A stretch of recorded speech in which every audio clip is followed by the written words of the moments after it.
Marihing kinukundina ng Police Regional Office 4A ang pagkakasangkot ng 3 pulis sa rehiyon sa nangyaring robbery incident sa 2 residential houses sa isang executive subdivision sa Barangay Magdalopotol, Kawit, Cavite, bandang alas 5 ng hapon noong February 13, 2024.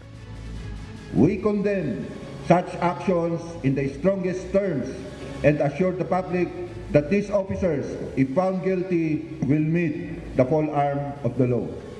Ayon sa investigasyon ng Philippine National Police, pwersahang pinasok ng mga sospek na nakasuot na jacket na long sleeve, cap at face mask ang 2 bahay kung saan tinutukan ng baril at iginapos ang mga biktima. Well, ito ay magkakaibigan, no?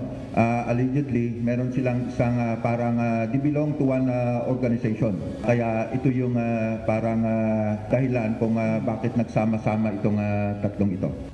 Matapos ang isinagawang follow-up operations ng Kawit Cavite Police, natunton ng mga otoridad ang van na ginamit ng mga sospek kung saan napag-alaman na inarkila umano ito ng isang pulis na kilalang si Police Senior Master Sergeant John Mellona na naka-assign sa Cavite Provincial Intelligence and Detective Management Unit.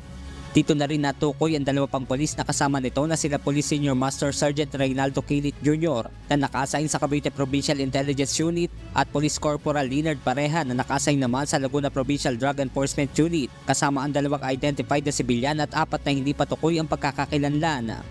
Wala naman silang dalang search warrant. Sa purpose lang talaga nila is purely to rob the residential houses. On duty sila pero yung si Sergeant Mellona sir half day. Actually sir hindi nagpaalam. Yung pagkawala niya sa duty sir na involved.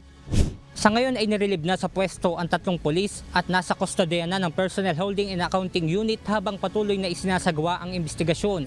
Ngunit patuloy pa rin nila ang pagtanggi ng mga ito na kasama sila sa nangyaring robbery incident.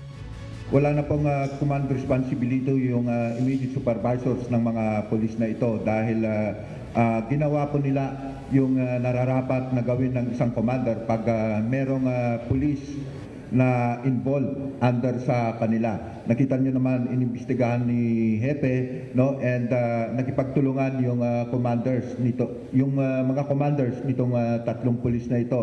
Lahat ng information binigay nila dun sa investigating team na galing dito sa Kawit Municipal Police Station. Nitong Martes, March 5, naisampa na ang kasong robbery in van sa mga sospek at sakaling mapatunayan ay posible ring maalis sa serbisyo ang mga ito. Marin namang itinatanggi ng mga sospek na sangkot sila sa mga insidente ng nakawan. Benedict Samson, humahataw sa balita ngayon.